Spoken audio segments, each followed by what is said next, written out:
Hello दोस्तों, सभी को जय श्री श्याम। कैसे हो आप सब? आशा करती हूँ आप सब ठीक होंगे, अच्छे होंगे। तो स्वागत है आपका अपने चैनल धमाकेदार कहानी में। तो आज की कहानी का टाइटल है मौत के कुएं की कहानी। यह कहानी है अमरपुर की। हर साल की तरह इस बार भी इस गांव में बड़ा मेला लगा था। अगले दिन बाद ही मेले की शुरुआत होने वाली थी। हर बार की तरह नए नए झूले, खिलौने, मिठाई वाला, चाट, गोलगप्पे वाले भी अपनी दुकान सजाए बैठे थे। लेकिन इस बार भी गांव के लोगों का ध्यान मौत के कुएं वाले खेल पर लगा हुआ था। इस खेल के प्रचार वालों ने भी कोई कमी नहीं छोड़ी थी। मोहन एक रिक्शे पर माइक लेकर घोषणा कर रहा था, आ गया आ गया, एक बार फिर से आ गया। जिस खेल ने जीता है सबका दिल, वह फिर से आपके गांव में आ गया। करोगे देर तो होगी समस्या विकट, क्योंकि बिक जाएंगे खेल के सारे टिकट। गांव का हर एक आदमी जल्दी से जल्दी टिकट लेकर खेल का सबसे पहला शो देखना चाहता था। अगले दिन खेल का पहला शो था, लेकिन उसी रात गांव में एक अजीबोगरीब घटना घटी। जहां पर मौत के कुएं का खेल दिखाने की तैयारी थी, आधी रात के बाद वहां से मोटरसाइकिल चलने की आवाज आने लगी।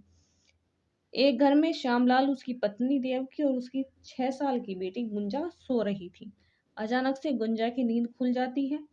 गुंजा बोलती है, पापा पापा जागो ना, देखो मौत के कुएं का खेल शुरू हो गया है, चलो ना देखने। अपनी बेटी गुंजा की आवाज सुनकर दोनों जाग जाते हैं। देवकी बोलती है, अरे क्या हुआ गुंजा, इतनी रात को कहाँ जाने की बात कर रही हो?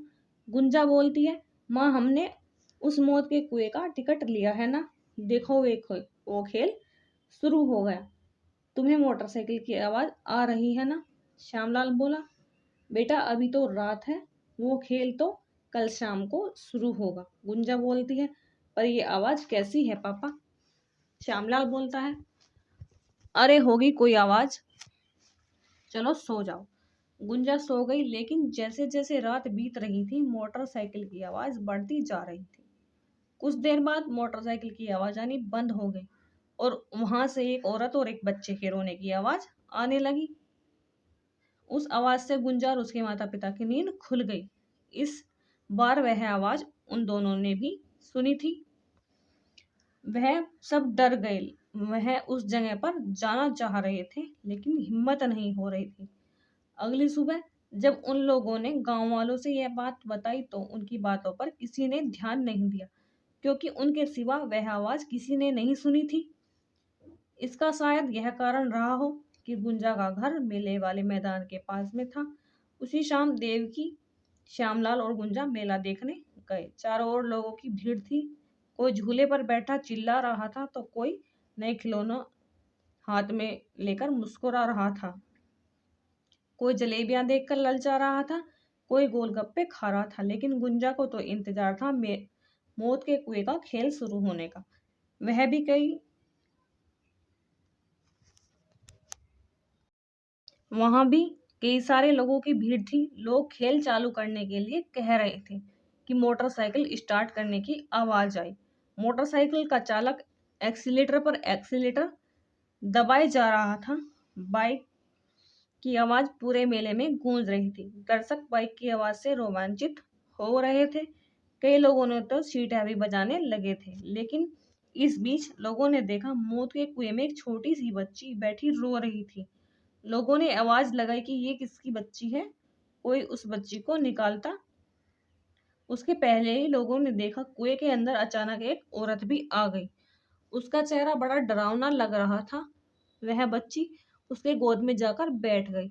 लोगों ने देखा कि जब वो रो रहे थे तो उनकी आंखों से आंसू नहीं बल्कि खून निकल रहा है।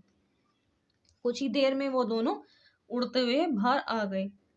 जिसने भी देखा वह बस एक ही आवाज में चिल्लाया, भूत भूत। सभी लोग बाहर निकल आए। मौत के कुएं में के मालिक तक ये बात उसके कर्मचारियों द्वारा पहुंची।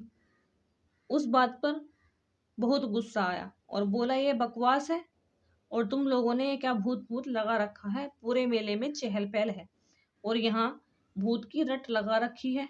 लगता है तुम लोगों का काम करने का मन नहीं है, बस मुफ्त की पैसे चाहिए तुम्हें। चलो अगले शो की तैयारी करो। लेकिन अगला शो भी बिल्कुल खाली रहा, क्योंकि ये अफवाह फैल गई थी कि मौत के कुएं में भूत है। अब तो मालिक का गुस्सा 7वें आसमान पर पहुंच गया और सारा गुस्सा अपने स्टाफ पर उतार दिया। उसी रात जब मालिक गहरी नींद में था, तभी उसे तेज तेज बाइक चलाने की आवाज आई। उस आवाज से उसकी नींद खुल गई। वो गुस्से में बड़बड़ाता हुआ गया। वहां पहुंचते हुए जो देखा, उसे अपनी आंखों पर विश्वास नहीं हुआ। उसने देखा कि मौत के कुएं में एक आदमी लगातार बाइक चलाए जा रहा है।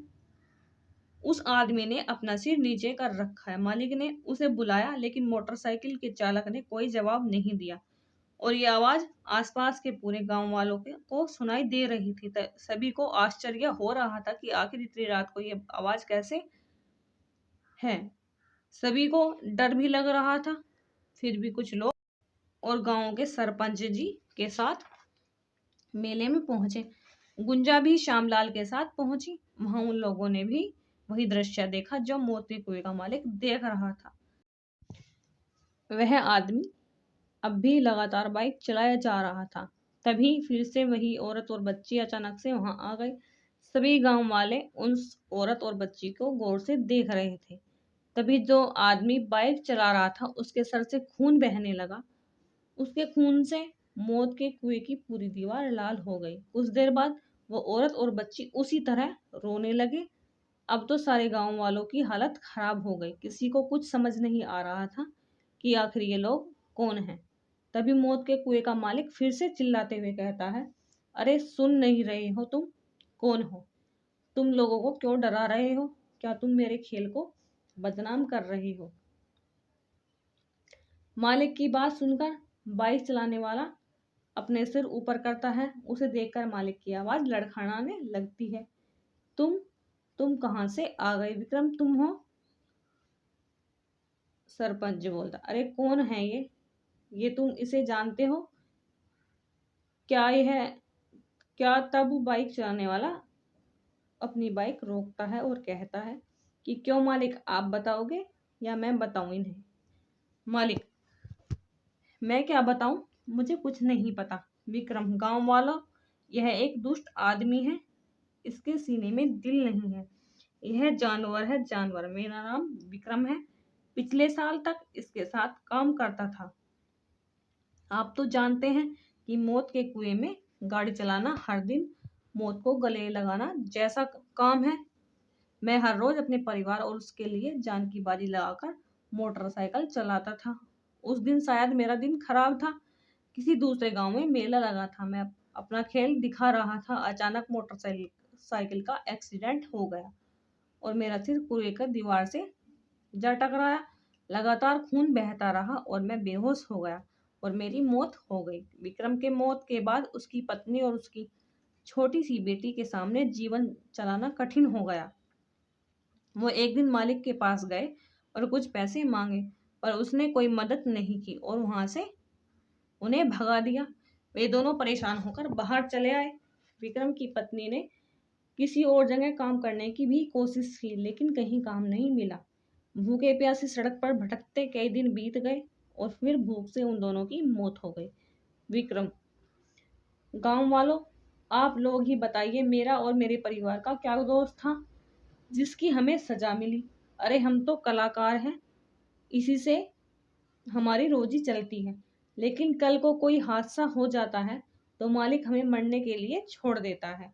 हमारा पूरा जीवन आपकी खुशी के लिए, आपके मनोरंजन के लिए काम करते हैं और बदले में हमें क्या मिलता है? विक्रम की बात सुनकर गांव वालों ने उस मालिक को मारने को घेर लिया। मालिक, अरे अरे, मुझे छोड़ दो, मुझसे गलती हो गई। सरपंच, हम तुम्हें एक ही शर्त पर छोड़ेंगे कि तुम अपने यहाँ काम करने वालों की गारंटी लोगे कि उन्हें कुछ भी हो गया तो उसके परिवार को बेसहारा नहीं छोड़ोगे। अरे आजकल तो बीमा होता है, क्यों नहीं सबका बीमा करवा देते? सरपंच की बात मालिक मान गया। उसने सभी काम करने वालों का बीमा करवाया। विक्रम जीते जी और अपने परिवार के लिए कुछ नहीं कर पाया, लेकिन मरने के बाद उसने अपने साथियों का भविष्य सुरक्षित कर दिया। तो दोस्तों, इस कहानी में सीख मिलती है कि अगर हमारे लिए कुछ करते हैं कुछ, किसी भी व्यक्ति को कुछ काम हो जाता है तो उसके परिवार का साथ देना चाहिए। तो कहानी कैसी लगी कमेंट करें, चैनल पर नए हो तो सब्सक्राइब करें। मिलते हैं एक और ऐसी ही कहानी के साथ, तब तक के लिए जय श्री श्याम।